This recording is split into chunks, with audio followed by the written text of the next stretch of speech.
Welcome to Kingdom Connection with Pastor Jentezen Franklin. You've probably heard it said that the only constant in life is change.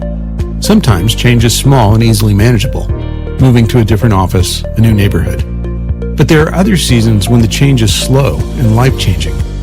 In the time in between, we can feel lost. We start to wonder, where is God in the midst of this in-between, this no man's land? If you take a deep dive into Scripture, you'll find that transition is a place where God accomplishes some of His greatest work. It's where He prepares us for what's next.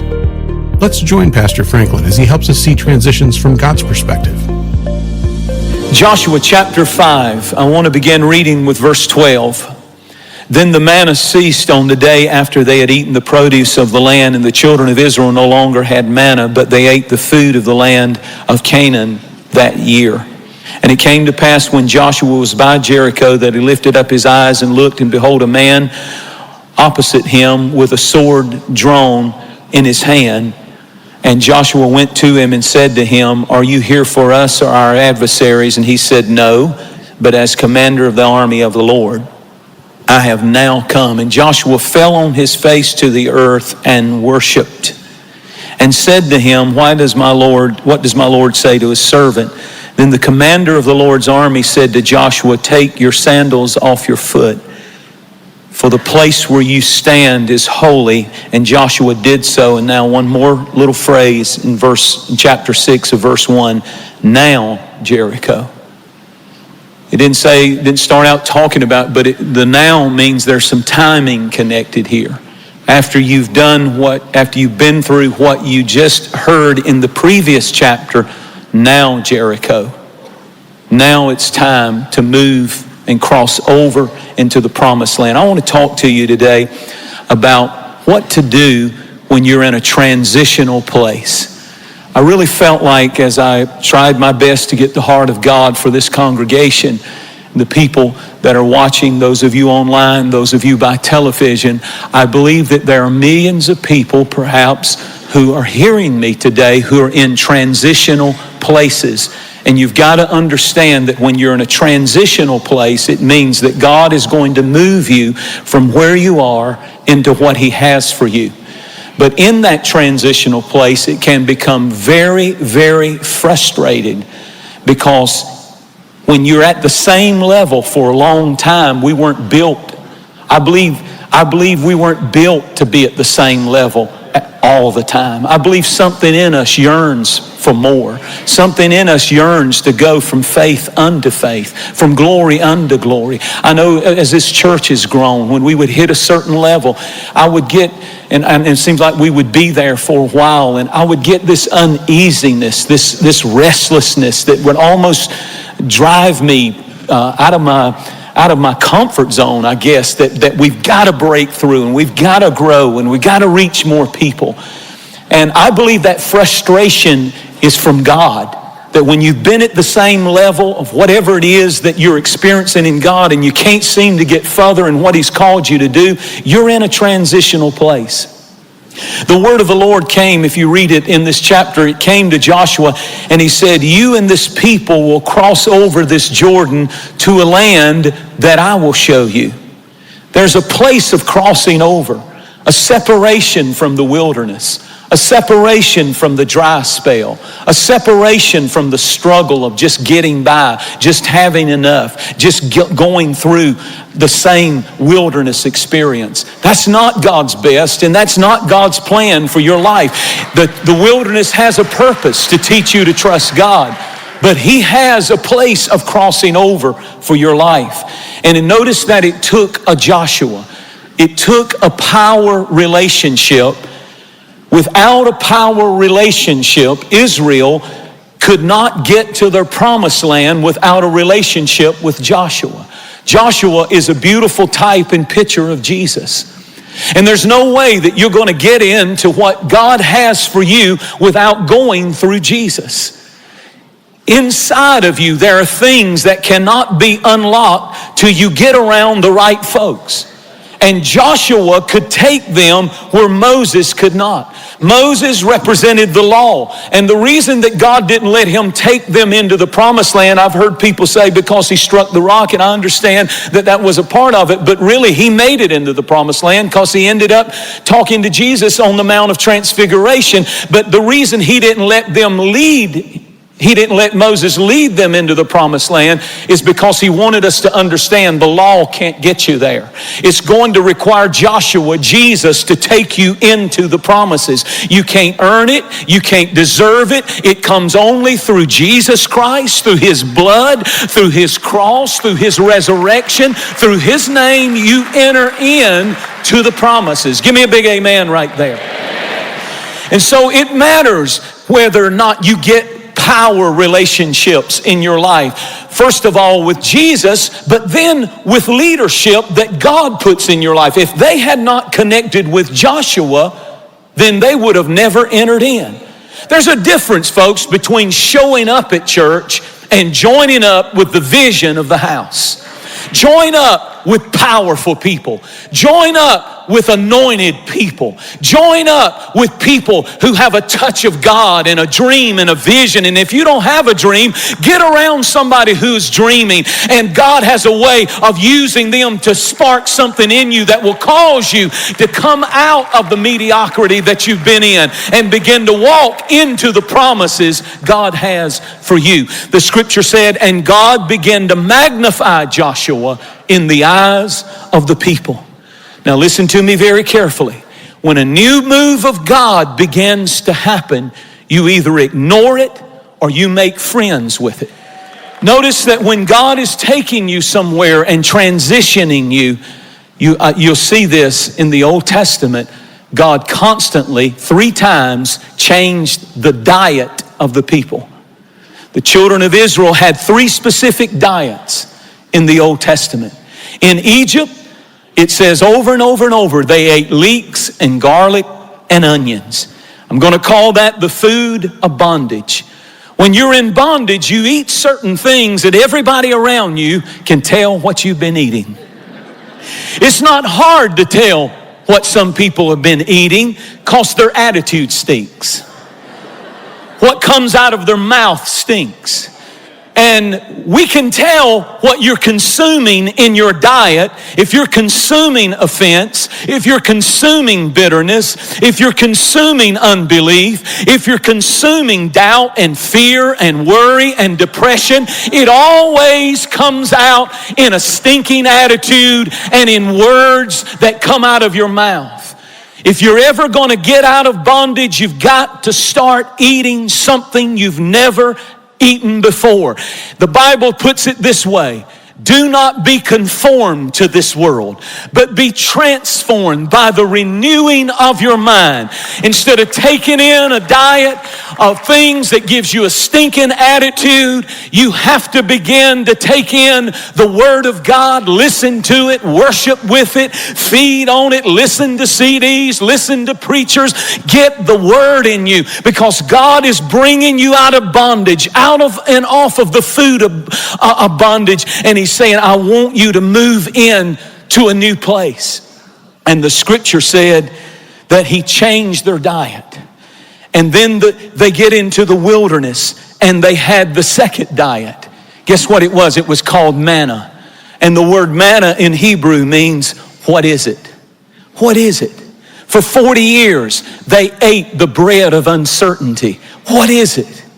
It's the bread that sustains you while you're wandering through the wilderness and you don't understand where you're going or where you're at, and you're just kind of holding on, and God is teaching you things. And when you first get saved, God will take you off of the stinking attitude stuff and He'll say, come on out, and He'll plant you in a church. And at first it's exciting, but then you may go through a little wilderness time. But that wilderness is just going to equip you with something called manna.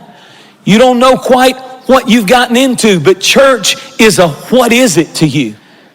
I heard I'm supposed to get baptized. What is it? What is baptism? What is the Holy Spirit? What is the baptism in the Holy? It's all a big what is it? But that's okay. God has you right where He wants you. And then there came the place of the crossover. And that's where I read where the scripture said, and the manna ceased, and they ate of the fruit of the ground. The third diet, final diet that he put his people on, now their diet had to change again. And he said, now you can have whatever you're willing to break the ground for. You've got to become a ground breaker. And whatever you're willing to sow for, that's what you can eat. Whatever you want to eat, you decide. Whatever you want to get out of your walk with God now that you've been saved, and I've taught you what it is to be a believer, what it is to be an intercessor, what it is to be a witness for Jesus Christ, what it is to be a spirit-filled believer. Now it's up to you. Now the manna's going to cease, and what you get out of your Christian walk is not up to God. Whatever you sow, you will reap. A demand is placed on your faith now. Now listen, this is a big point. Your comfort level in a place of transition, your comfort level must be challenged. That's why he changed their diet, because it's uncomfortable. Your fruitfulness is linked to your discomfort zone. That's why he said, they that sow in tears, it's uncomfortable, will reap in joy. That's why there's a verse that said, he that will not plow by reason of the heat, it's uncomfortable, will have no harvest in the winter. Your fruitfulness is linked to your discomfort zone. Your fruitfulness is tied to being in a place of discomfort. Just about the time you're ready to write and print your 1001 ways to prepare manna recipe book, God will come along and he will say, I'm changing everything. And you become in a place of discomfort. What is over. Now go get it yourself. It's called the food of freedom. It's not a handout. You have to take a plow and you have to sow and you have to reap. Your diet has to switch when you cross over. A woman giving birth, the first sign that she's entering fruitfulness is discomfort. When a woman's going to have a baby, the first thing she will do is feel discomfort and get to the hospital, and she's got one thing on her mind: are the drugs ready? Because this is extremely uncomfortable. But notice that discomfort is always connected to fruitfulness. I'm saying to you today that God has you right where he wants you in a transitional place. Now notice what happened. Joshua then sees the angel of the Lord. And he asks him a question. He's standing there with a sword in his hand. The angel is. He said, have you come for us? Or are you for our adversaries? And I love this angel. He's a bad angel. He said, neither. If you want God on your side, you better get on God's side, because he's not on your side and he's not on their side. He's on his side. And if you want him, you better get on his side. People take the word and act like he's on our side. God's word isn't for sides. God's word is what it is, and you either get in line with it or he just ignores you. I like this angel because this angel said, it don't matter to me. I've come to do the will of God. I'll whip you, I'll whip them, I'll whip all of y'all. I don't care. I'm on assignment for the will of God to be done. It's not about people. It's not about churches. It's about the will of God and God's glory. And you can't just grab the word and act like you can fight somebody with the word. God has his own agenda, and we have to get into his agenda. Now notice this. I'm just going to do some more teaching here now. Joshua surrenders leadership to the angel of the Lord. Joshua was captain of the people, but the angel of the Lord was the captain of the host of the Lord. You see, everybody's not a leader. Everybody has the potential to be a leader, but not everybody's a leader. If you don't believe everybody's not a leader, put them over your stuff. Let's put them over your stuff. Leadership is identified by two things. Leadership is not titles. Leadership is not position. Leadership is not what you call yourself. I'm a leader. Leadership has to do with two things. Number one, results. Don't tell me you're the best mechanic in town if I just had you work on my car and they're pulling me up in a tow truck. I don't care how big your yellow page ad is. If you don't get results, you're not a leader. It's about results, and the world knows this. The world will hire people, and if they don't get results, they say, take your little title and leave. Goodbye. Secondly, leadership is about fruitfulness. Leaders have the ability to produce fruit. The biblical example of that is Moses. The Bible said that he was ready to find the first high priest for the nation of Israel. And so God told him what to do. He said, I'll tell you how you vindicate and know who I choose as the leader. He said, tell them to take a stick, a dead stick, cut a stick down. Each tribe is to write their name of their leader on that stick and bring a stick representing the tribe and the leader of that tribe, 12 of them, bring it into the holy place and put it on the Ark of the Covenant and leave it in there.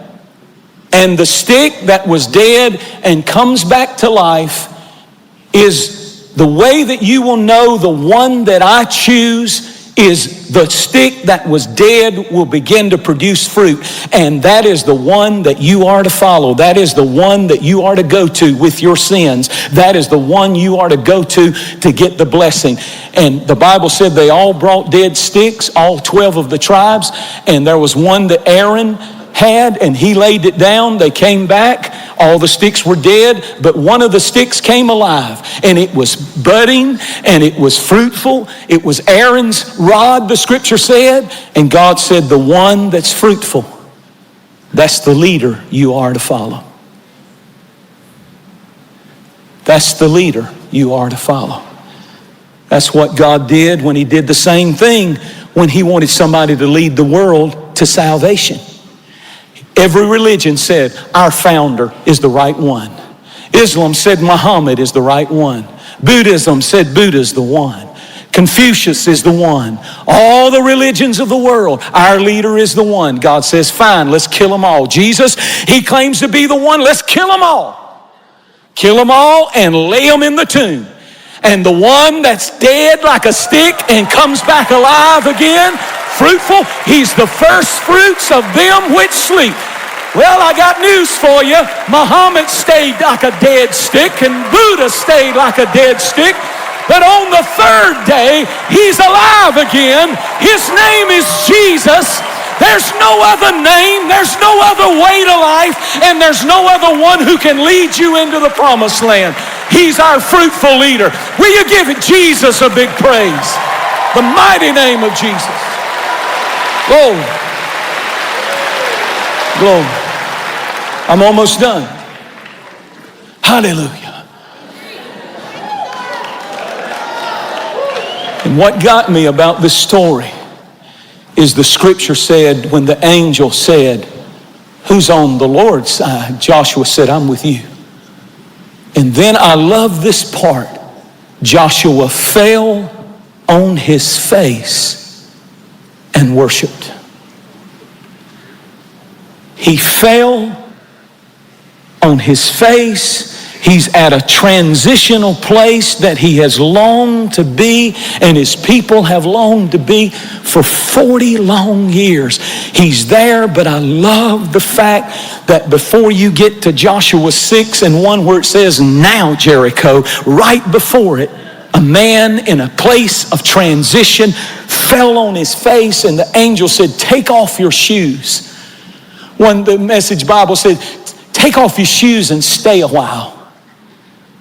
In other words, I know you're busy. I know you got stuff pushing on you. I know the people are anxious. I know they're all packed up and ready to go. They've been waiting for generations to get across this river. I know a lot's going on. I know you're a busy leader, but fall down on your face, take your shoes off, stay a while and worship God, because when you worship, it sets you up for the transition.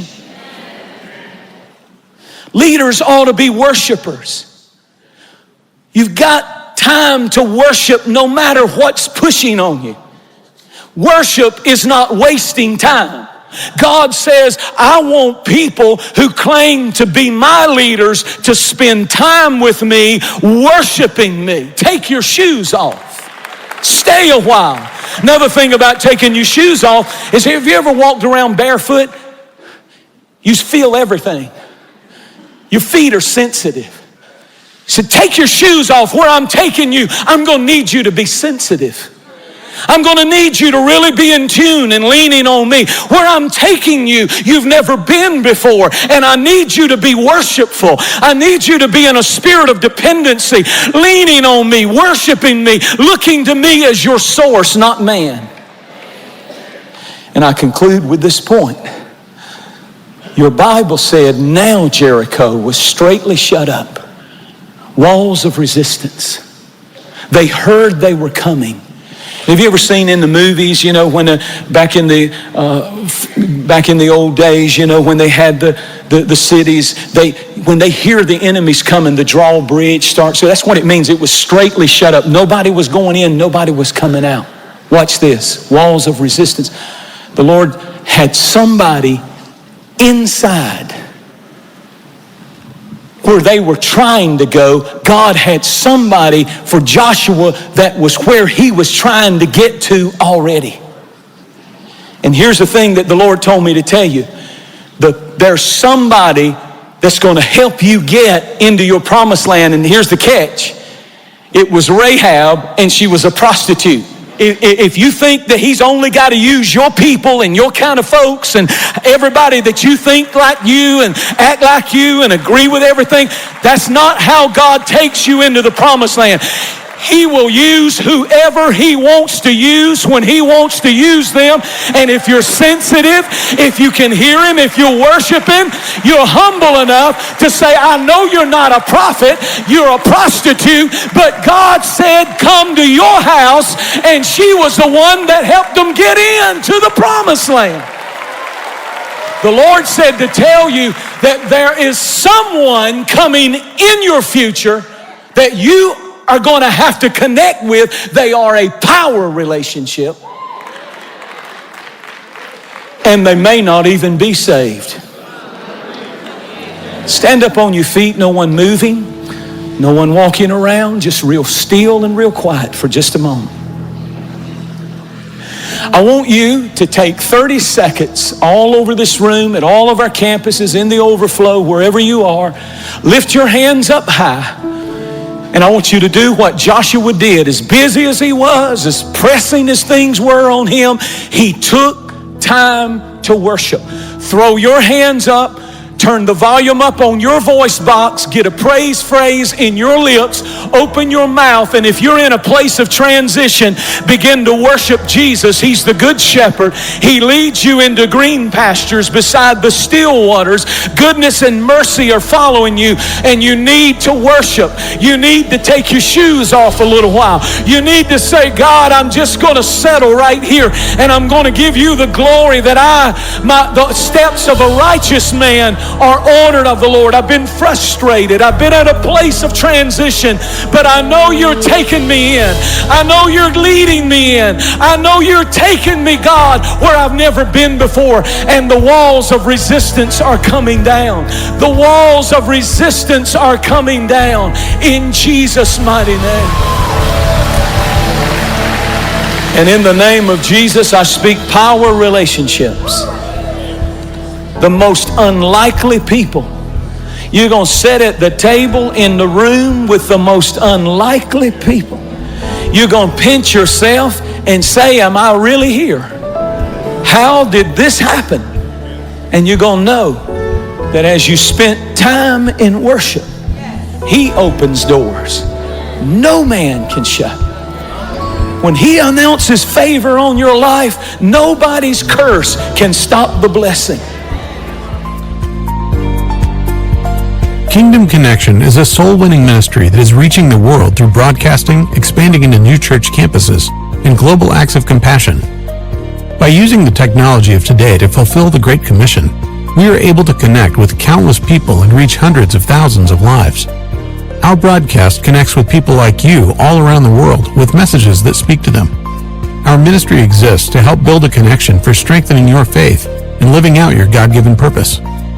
And our missions and relief work help connect you to desperate situations, showing the love of Christ through global acts of compassion.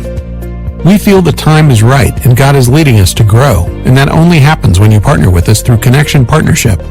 With as little as $1 a day, you'll be helping us reach further than we've ever been before. To become a part of this ministry and enjoy exclusive partner benefits, visit us online at jentezenfranklin.org. Hope starts with you. Together, we can do something incredible for the kingdom of God.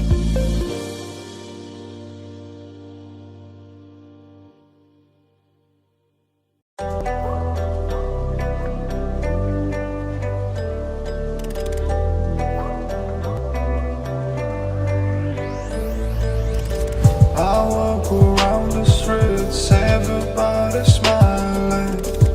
Sun shining bright, so better to be hiding. But you're surrounded, don't forget about it. Long days, loud nights, it's summer. I walk around the streets, everybody smiling. Sun shining bright, so better to be hiding. But you're surrounded, don't forget about it. Long days, loud nights, it's summer.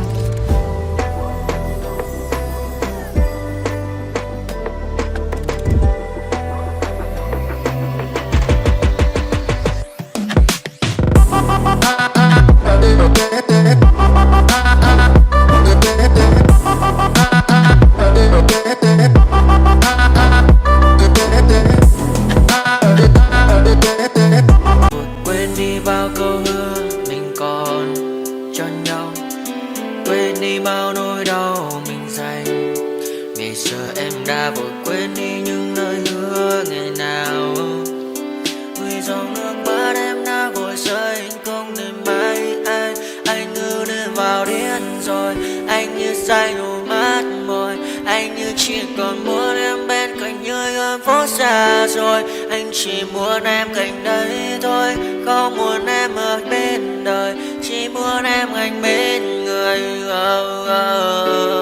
Người đã gỡ bước đi xa trong cơn mưa chiều vội vã, người đã bước bên anh khi cơn mưa qua gần vội vã, em đã quên rồi mà anh sống cây không nói về, chẳng còn lại gì những người em bao nước mắt rơi, em khiến con tim như trôi bay trong chiều thu đầy nắng, em khiến con tim như tan mưa trong chiều thu mát màng, vì còn nhiều lắm những người vàng, nhiều lắm những nỗi vội vàng, nhiều lắm những cơn mưa em mưa ta bây giờ đơn vang lòng mẹ góc bài đứng sang nhờ mai em còn thơ đôi mai anh còn người ta xưa ta chúng còn giữ nhau chẳng đêm.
music.